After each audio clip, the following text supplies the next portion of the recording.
What's up everyone, Alex here.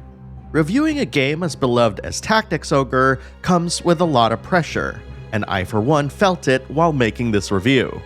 But I've no doubt that this feeling pales in comparison to the type of pressure that Yasumi Matsuno and his team underwent when they decided to completely upend this game's systems with a goal of making it more approachable.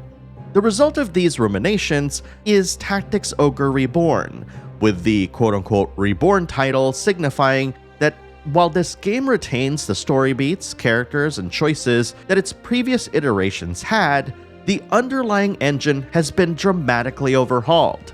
And when you put pen to paper and list these, you might even think that these changes are trivial.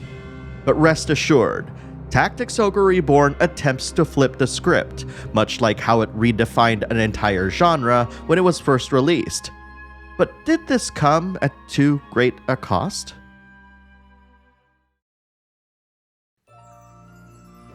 Tactics Ogre Reborn is a remake of the classic tactical RPG based partly on its PSP release, developed by Square Enix with supervision from Matsuno's Algebra Factory, and published by Square Enix, who provided this review code shown running on the Nintendo Switch.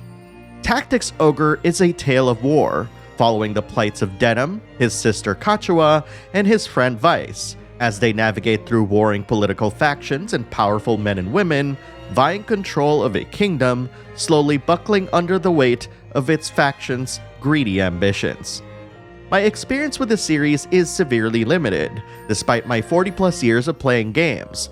But what I will say is that what impresses me the most about Tactics Ogre is that its story aged very well, despite being written in 1995.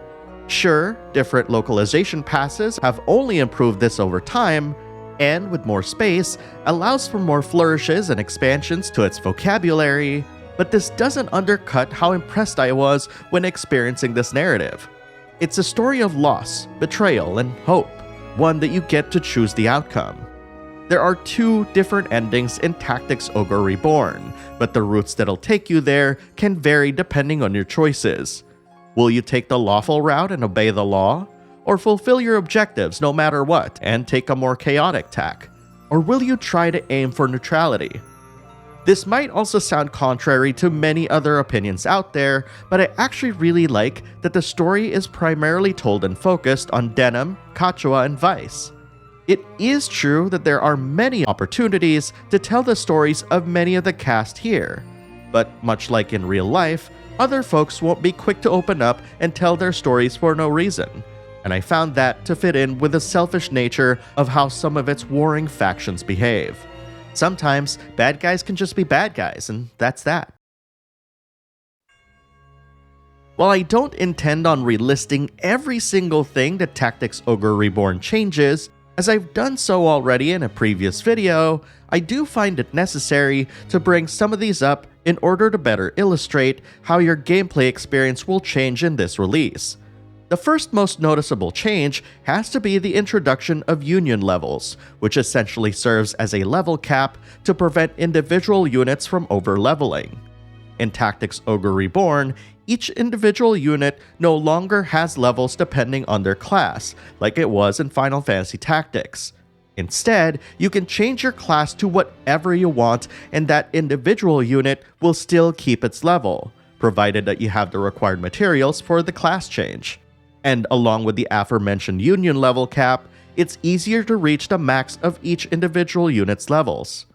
According to its developers, the union level was created to maintain the game's balance, as in previous games, raising an individual unit to a specific level can automatically raise the global level of every enemy you encounter, making it challenging to raise the levels of lower level units.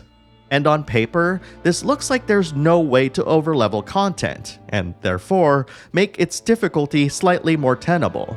And frankly, this was my initial perspective.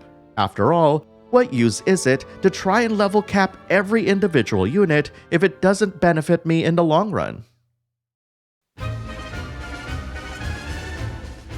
What I didn't consider at the time was how every single piece of Tactics Ogre Reborn's gameplay changed in relation to this design choice. Indeed, taken individually, the game's changes don't make a lot of sense, especially if you've had tons of experience with other tactical RPGs.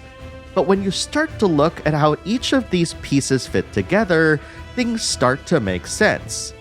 One of these pieces is the game's overhauled skill system, making it so that your units learn new skills as they level up, rather than spending skill points in the PSP version. Reborn requires you to equip these skills, and you've only got 4 slots for these, same with spells and items. At least you get 8 with finishing moves. This limitation would understandably worry anyone who hears of these changes. But what was missing from this revelation, mine included, is that skill levels gain experience even though your individual unit's level is capped, and leveling up these skills will also unlock new finishing moves. It's in this sense that Tactics Ogre Reborn places less importance on each individual unit's levels and more on which skills you want people to equip in the face of the next challenge.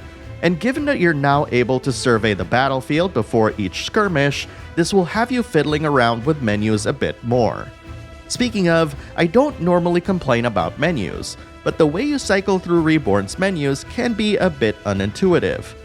Certain dialogue boxes require you to hold a button down and press left or right on the D-pad to tab through them, which makes a lot of sense the more you use it, but it covers a bunch of information underneath that might prove useful.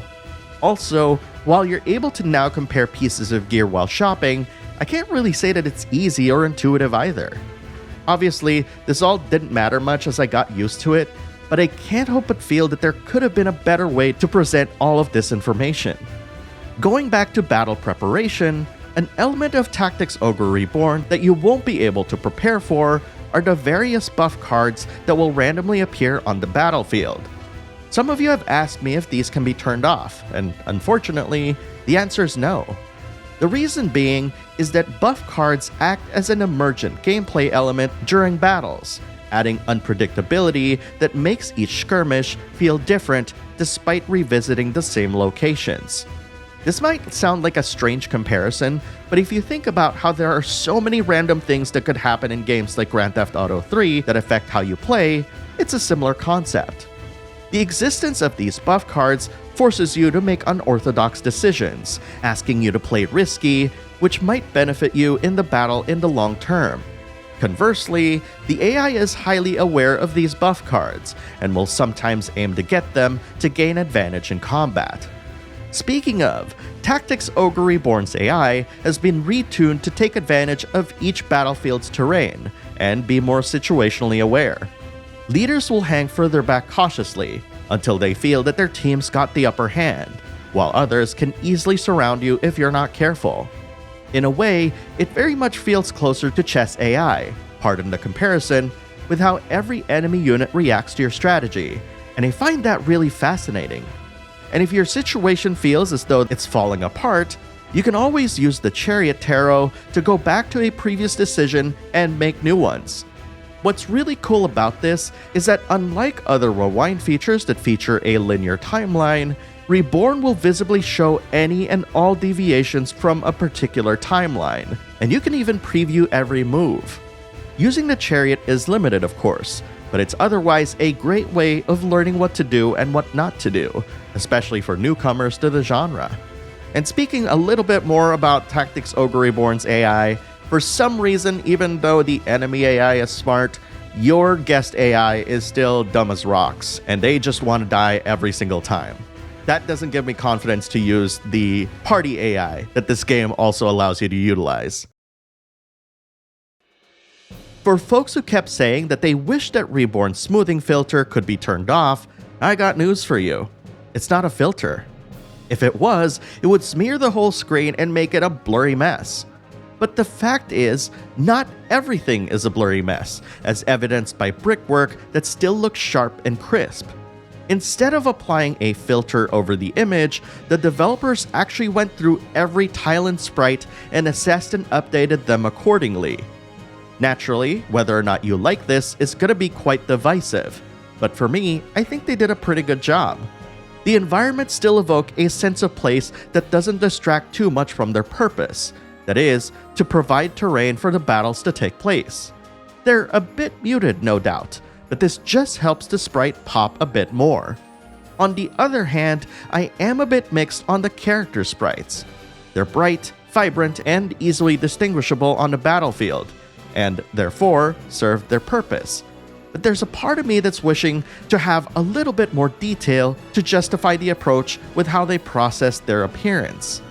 Also, anyone wondering about loading times will be happy to know that even on the Switch, there are 0 loading screens, so you're definitely going to be spending all of your time playing the game rather than a load screen. Visuals and loading aside, its soundtrack has been wonderfully rearranged by Hitoshi Sakimoto, and you won't believe how much better the Reborn orchestrations sound. So instead of just talking about it, I'm just gonna let you sample a little bit here.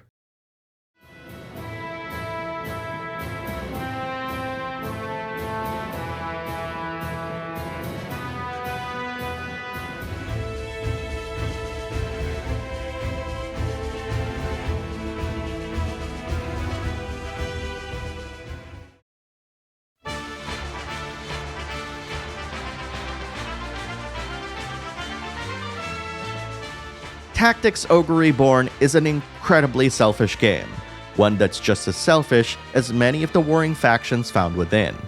It's a game that'll demand much of your time and attention, requiring mastery of its new systems, and potentially shifting the way you think about games in the genre. Tactics Ogre Reborn can be imposing, regardless of your experience with tactical RPGs. But once you've moved past your training wheels and figured out what's asked of you, I've no doubt that you'll have a splendid experience. After all, who says that an old dog can't learn new tricks?